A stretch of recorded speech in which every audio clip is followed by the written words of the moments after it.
우리 전 회장 되시는 신창수 목사님께서 6.25 전쟁과 한국교회라는 제목으로 말씀을 전하실 때 많은 은혜 받으시기를 바랍니다.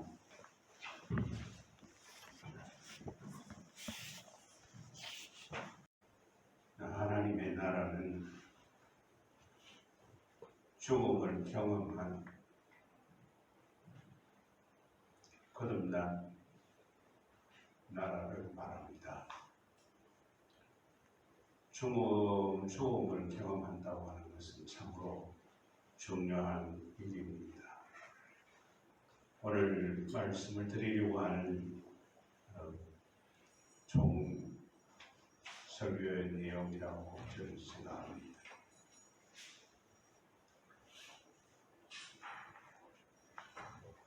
제가 초등학교, 국민학교 5학년 때입니다.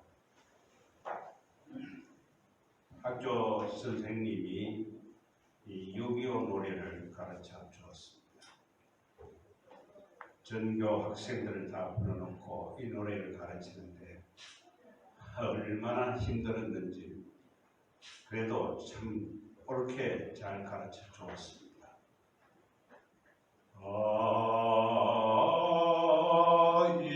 이스랴 어찌우리 나를 조국을 원수들이 짓밟아오던 나를 맨주먹 붉은 피로 원수를 막아내어 발을 굴러 땅을 치며 의분했던 나를 이제야 갚으리 그날의 원수를 쫓기는 적의 물이 쫓고도 쫓아 원수의 하나까지 쳐서 무찔러 이제야 빛내리 이 나라 이겨내.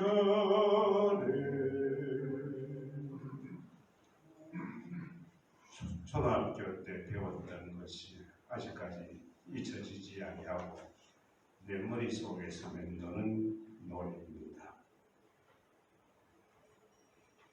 1950년 6.25 그것도 주일 아침입니다. 이른 아침에 북한군이 서울을 쳐들어와서 3일 만에 서울을 함락시켰습니다. 그래서 이 전쟁이 1953년 7월 27일 3년간의 전쟁으로 종식이 되었습니다만 아직까지 우리나라는 전쟁 중에 있습니다. 여러분, 이 전쟁으로 사상자가 450만, 이 적은 땅덩어리에 450만이나 되는 이런 사람들이 죽고 이런 사람들이 상처를 받았다. 우리 이 적은 땅이 완전히 시신이 가득한 그러한 6.25 그리고 전 세계의 사람들이 와서 다 돕고 죽고 한 그러한 전쟁이 바로 6.25 전쟁이라고 생각합니다. 6.25는 그래서 세계 전쟁이 되었습니다. 여러분, 제가 6.25를 경험하는 것은 제가 대저에 살았기 때문에 비행장에 가까이 있었습니다. 지금은 산이 없습니다만 그때는 조금 7 봉우리의 산이 있었는데 그걸 다 깎아서 비행장을 만들었고 조그마한 하나만 남았던 때입니다. 저는 전투기라고 하는 것을 그때 제가 봤고, 그런데 이해가 잘 안 되는 것은 어떻게 네 대가 똑같이 네모를 이루어서 하늘을 떠가지고 북을 향하고 있는가? 그걸 정말 이상하게 생각했습니다.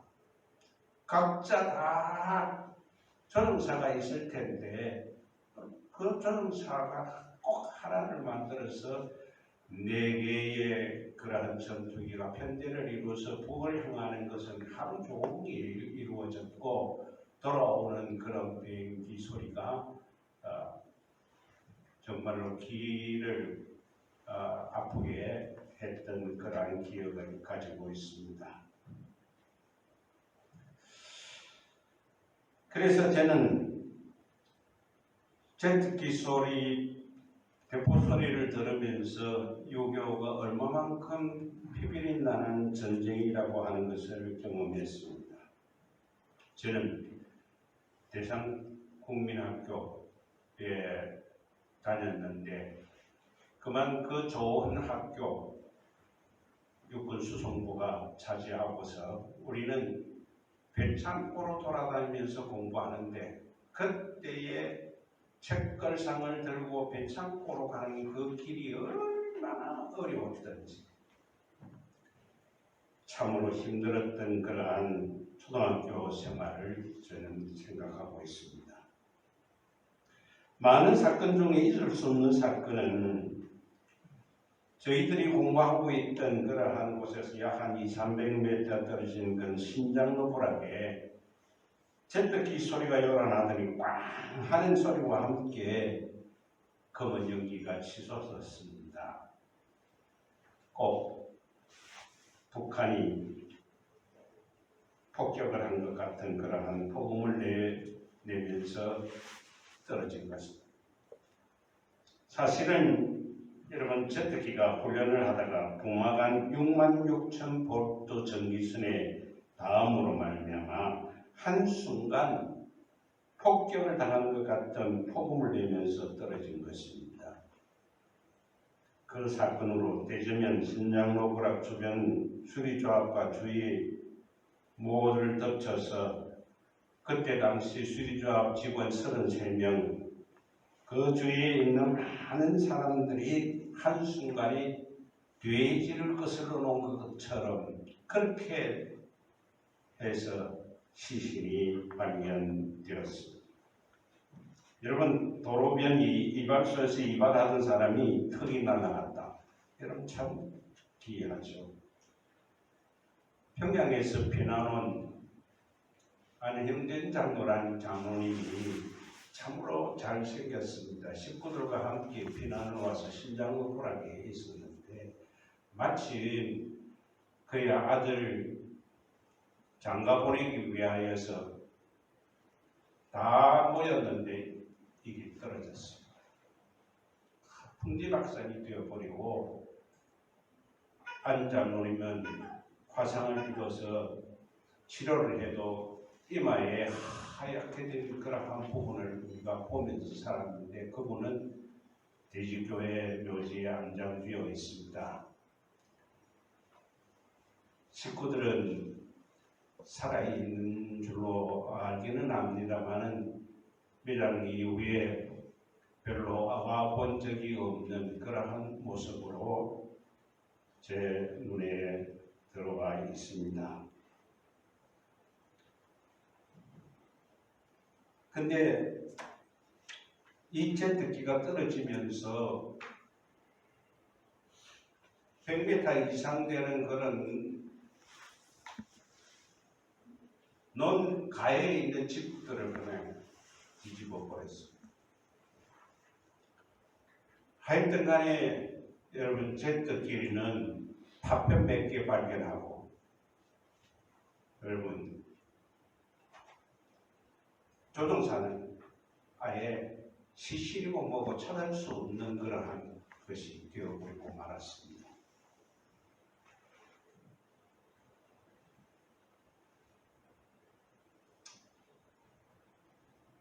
(6.25는) 우리 한반도를 초토화시켰고 한민족을 죽음으로 몰아넣었습니다.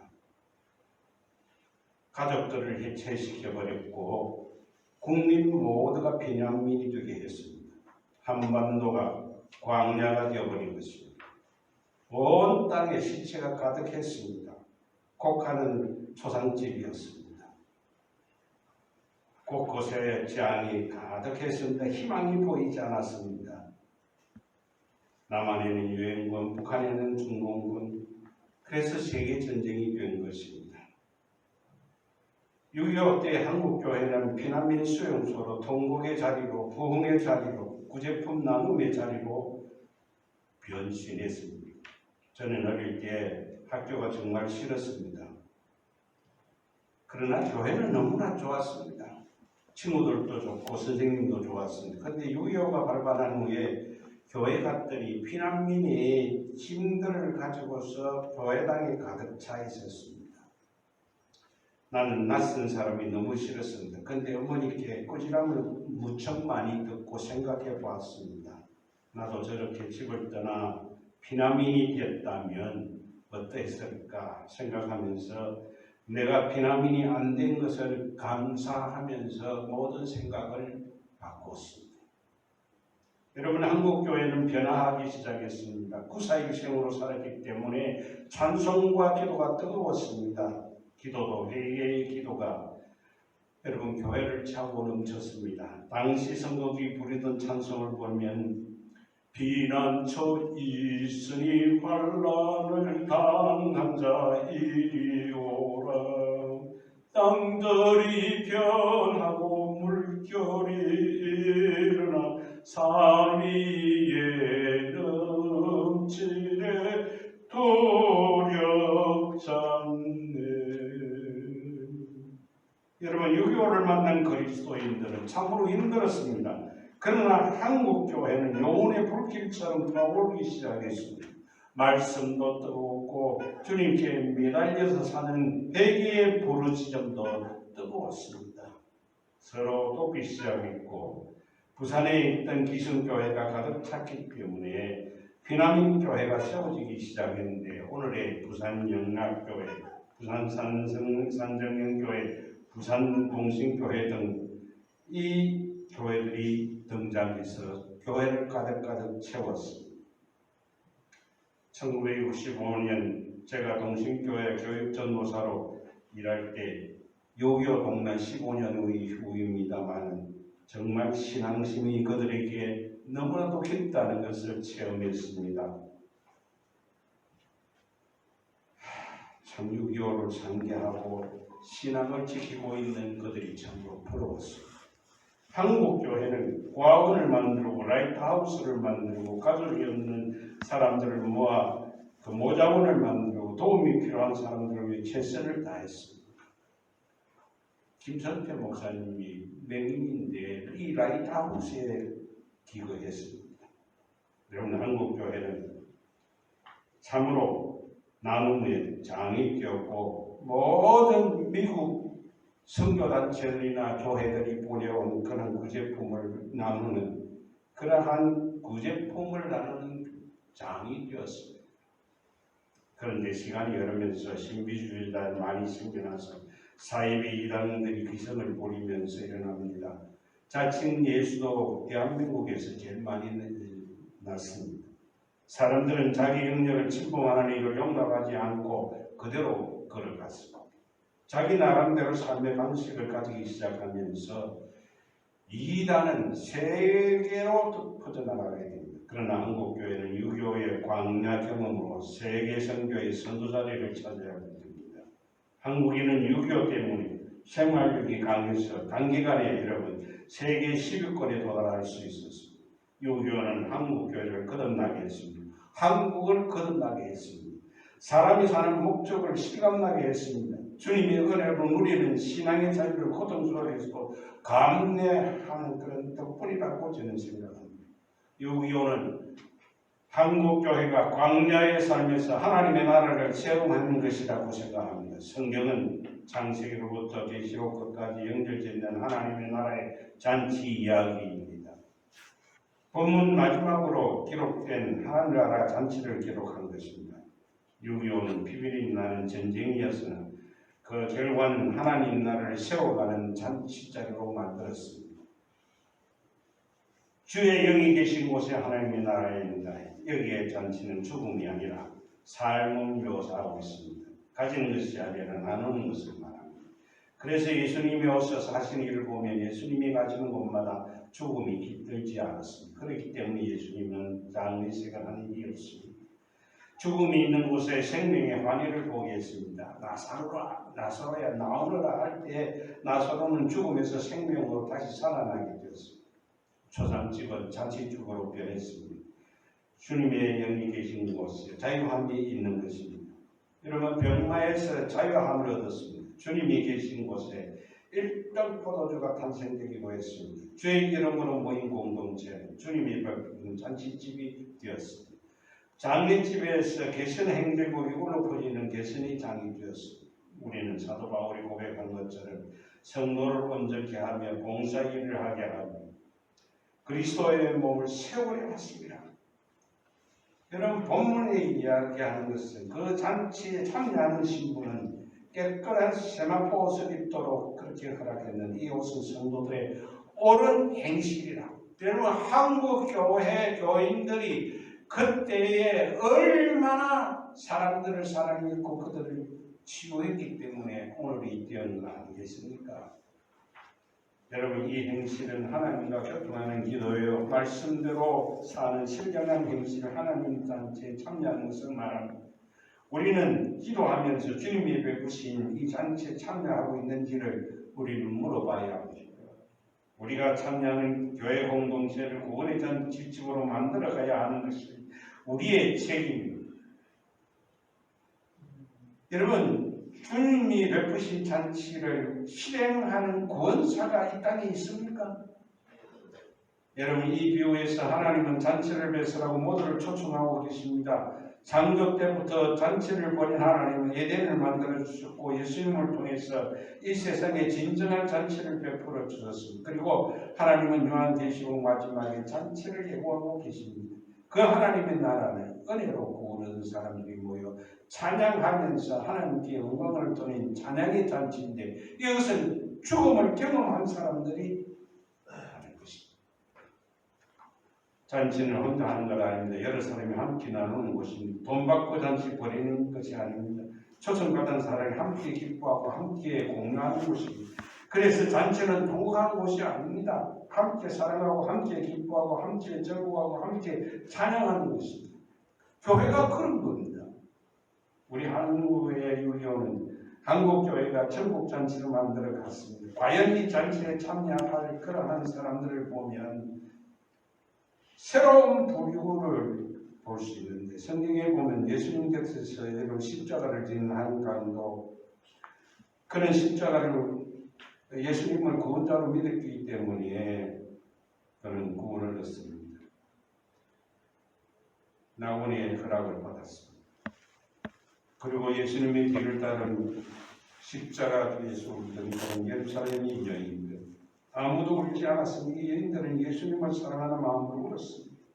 그리고 예수님을 예시하여 십자가를 지닌 구레네 시몬 세상에는 돈과 힘과 그러한 그런 명예와 지식이 많은 사람들이 궁금하지만 천국잔치에 참여한 사람은 예수님을 구주로 믿는 사람, 예수님을 사랑하고 우는 사람, 예수님을 위해 십자가를 지는 사람, 예수님을 위해서 이웃과 함께 나누는 사람.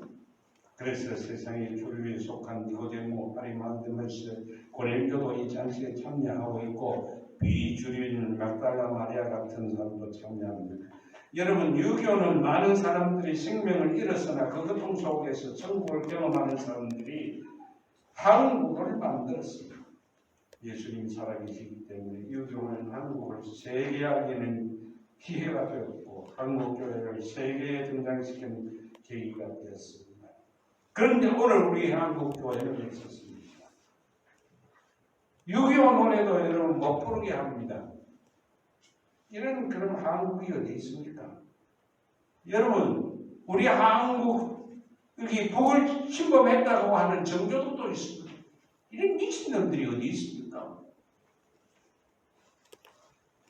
이 나라의 독립을 위해서 평생을 해외 조국 강국을 위해서 헌신한 이승만 박사를 완전히 제거해버리고 이름도 저는 부르지 못하게 하고 이런 대한민국이 어디 있어요? 그런데 우리 교회는 가만히 있습니다. 그런데 우리 한국 교회 사람들은 다 죽었습니다. 여러분 유효한다고 기도합니까? 이러한 일을 해내지 못하면 유기할 필요가 없어요. 유기 상기할 필요가 뭐 있습니까?